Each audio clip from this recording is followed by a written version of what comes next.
Hi, I'm Marlene and I'm going to show you how to texture a canvas. But I thought first I would show you some of the results from texturing a canvas after you begin to put paints on it. So here it is. And on with how to texture a canvas. Hello, this is another tutorial on preparing a canvas to accomplish texture before painting. I like to do this sometimes whenever I do an abstract painting because I think it just adds to the interest of the painting. I have just a regular canvas. It is a gallery wrap canvas. I'm going to apply gesso. Just going to apply it with a brush, using the gesso as my glue. The first thing I'm going to do is I have some cheesecloth, just regular cheesecloth, but I don't want it to look just like cheesecloth, so what I do is I take and I stretch it, or I manipulate it, rip it, so that it's not just cheesecloth right off of the roll. So I have some right here on my canvas. I'm going to apply the gesso on top of the damaged cheesecloth, and you can see how it is looking not like cheesecloth but looking like a texture. I'm using white gesso and just brushing it down like a glue. I'm going to start going a little quicker with this and get it on here.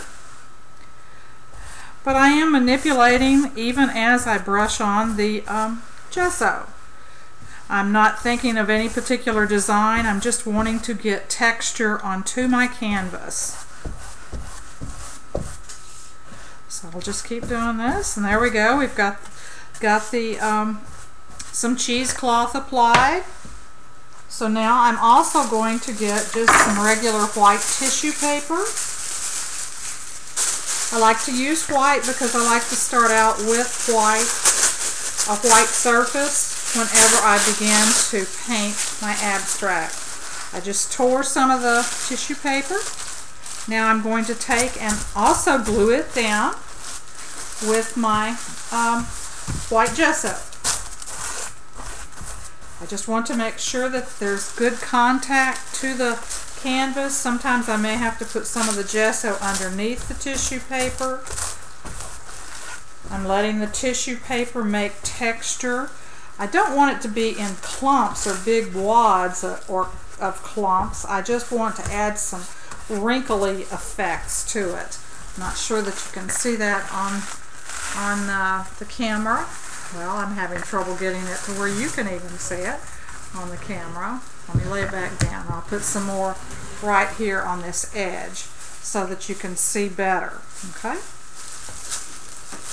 So I'm tearing the sheet of tissue paper, laying it down, and now I'm beginning to put gesso on top of it.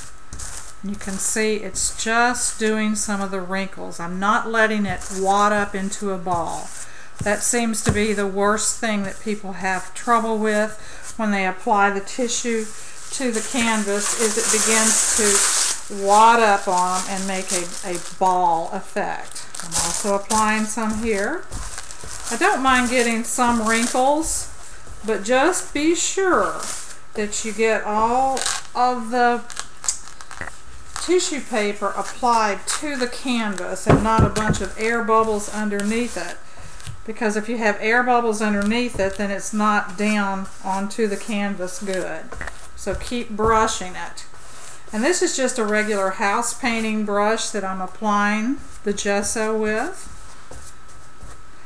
And it also is leaving texture just with the brush marks. I'm also going even around the canvas. I can extend some of the tissue paper even onto the sides of the canvas.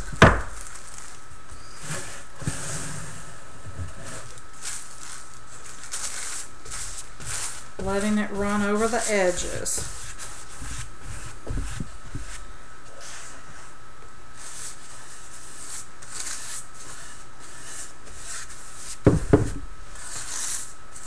Continuing to make sure I have it brushed down good. See how it's gone over the edge of the canvas. Holding it up just a second to make sure I get the edges down better. But I think you can maybe see how I do get some texture onto that. It's just kind of subtle, but yet it's those subtleties when you begin to put layers of acrylic paint on later, the colored paints, that will make it just show up those interesting and intricate little textures. Okay. Another thing I like to do is to take an ordinary stencil and lay it down in areas that I may want some texture. You can actually get texture just with the gesso itself, but I also like to use a modeling paste. This is a modeling paste, and I'm putting it on with a spackling knife. I'm just kind of rubbing it down flat and smooth on top of the stencil. Not trying to get it all just everywhere, just random texture with the modeling paste. Then I will pull up the stencil. I believe you can see because the stencil had some watercolor in it. But you can see some effects that you get from that.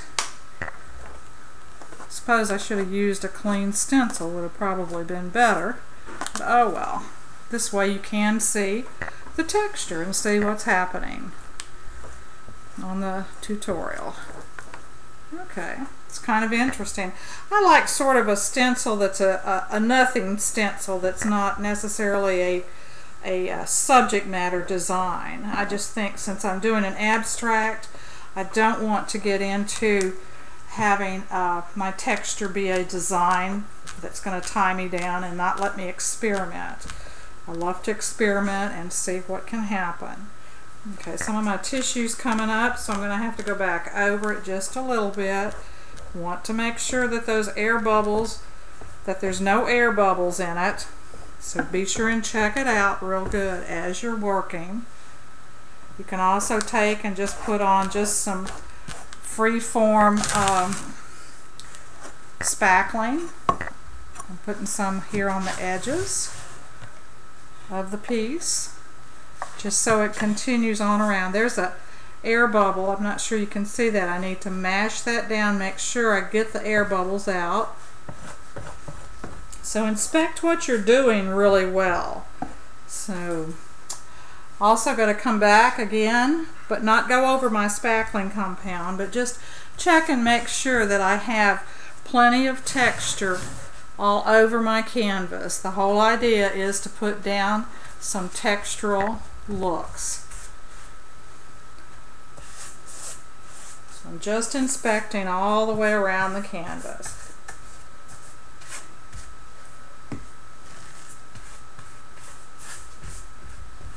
And I'm also checking to make sure there's no air holes, air bubbles, air pockets, I guess I should call them, not air holes, but air pockets. Okay. I also have some gesso in a squeeze bottle with a point to it. I'm going to just take and splatter or drizzle just some of that in places, because then that will add just a different texture to it.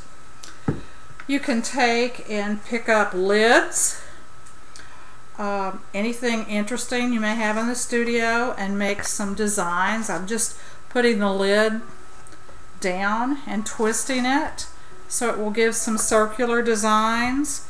You can use cookie cutters, you could use stamps, just anything you can find around the house, just to be creative, play, and have a good time. And that's the tutorial on texturing your canvas. Thank you.